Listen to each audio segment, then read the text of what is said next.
Let me share a story of participation in repair that involves you, though you may not know it. Through our congregation's involvement in the Presbytery of Western North Carolina, you and I have had a chance to play an important role in God's repair work in our city. The origins of this story began in West Asheville in 1913, when this congregation helped to form a new congregation in West Asheville. In 1916, the Presbytery acquired property for the new congregation at 690 Haywood Road. In 1921, their new permanent building was completed at a cost of $35,000. But this was not the first congregation on that corner. For decades, while West Asheville was forests and farms, another church occupied the site opposite 690 Haywood Road, across what is now Virginia Avenue. It was called Wilson's Chapel AME Church.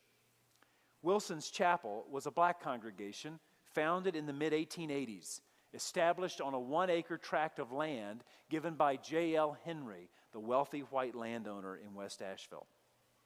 The Wilson's Chapel congregation thrived there until they sold their property to a developer in 1924 and moved their building to another part of West Asheville and relocated their cemetery.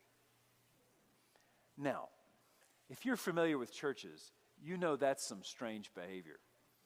When I learned about it, I was compelled to find out why would a congregation move down the street, take their building with them, and dig up their dead.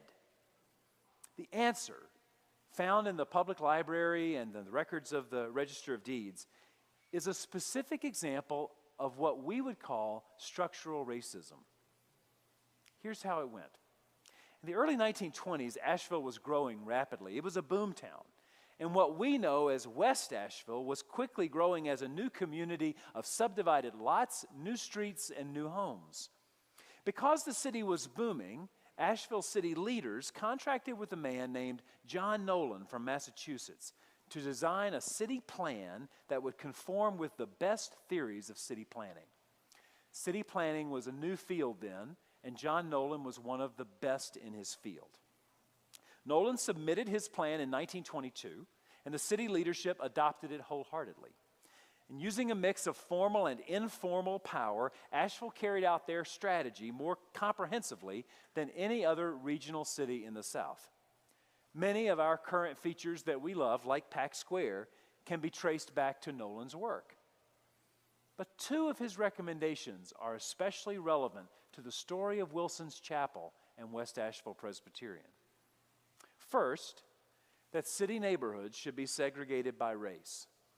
Nolan believed that people would be more comfortable and growth would happen more naturally if cities were racially segregated, with separate neighborhoods for whites and blacks. And second, Nolan believed that cemeteries should be on the outskirts of town, in park-like settings and not scattered throughout neighborhoods. At that time, it was common to see a cemetery on a family piece of property or beside a church, but Nolan believed that people would be more comfortable and growth would happen more rapidly if graves were located out of sight. All of this spelled bad news for Wilson's Chapel AME Church. They had a cemetery on their property, and their location was quickly becoming a white neighborhood of booming West Asheville. And there was a growing white church across the street, our Presbyterian church, started by this congregation. If we will cast our imagination back to the mindset of 1924, it's inconceivable that a black congregation in Asheville with a cemetery could coexist in the heart of a popular white neighborhood and across from a white Presbyterian church. And it makes perfect sense why Wilson's Chapel would sell and move after city leaders applied their formal but no less powerful pressure. Today, Wilson's Chapel no longer exists. It closed in the late 1990s. Unfortunately, but understandably, the congregation of Wilson's Chapel were not able to move all of the bodies from the cemetery. Most likely, records were lost, graves were unmarked. It appears the congregation ran out of money, and the developer was eager to get started on development. He even took them to court to press for a speedy transfer of the property. The lot on which their church and cemetery stood was soon subdivided and changed hands many times. If you stand in the parking lot of Ingalls in West Asheville and look across the street, the front part of that lot is now a defunct car wash. The back part of the lot was a home for decades until the West Asheville Presbyterian congregation bought the home in the 1980s, demolished it, and turned it into a parking lot. West Asheville Presbyterian used that as a parking lot for many years, and it's a parking lot to this day. Human remains have been found adjacent to the parking lot, very near the church's property line, and most likely there are human remains on the church's property. That was the old cemetery. To say again, this property contains a parking lot that was once a cemetery of black people who had been freed from slavery, and some of their remains lie there today. In 2021, the West Asheville Presbyterian Church closed, recognizing that the congregation had become too small to be sustainable.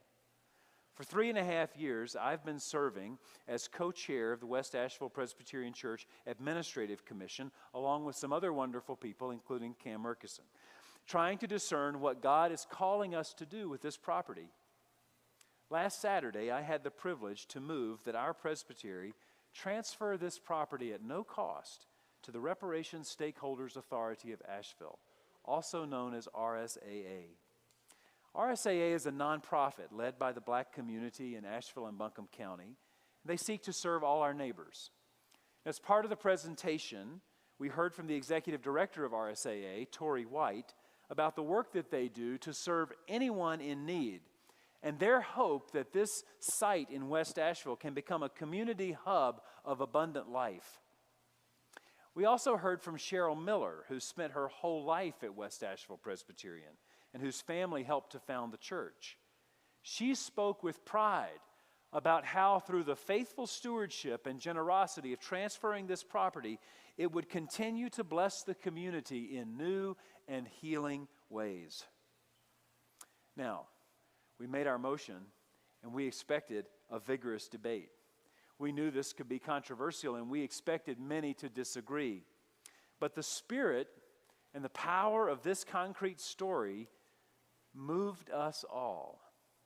After very little debate, the motion passed unanimously with a resounding yes, followed by applause and tears and prayer.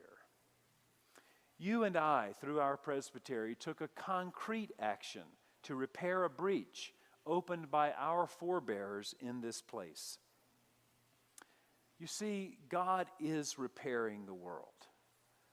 We, the church, who are Christ's body, have the privilege to participate through the way we use our time, our energy and talent, and our resources.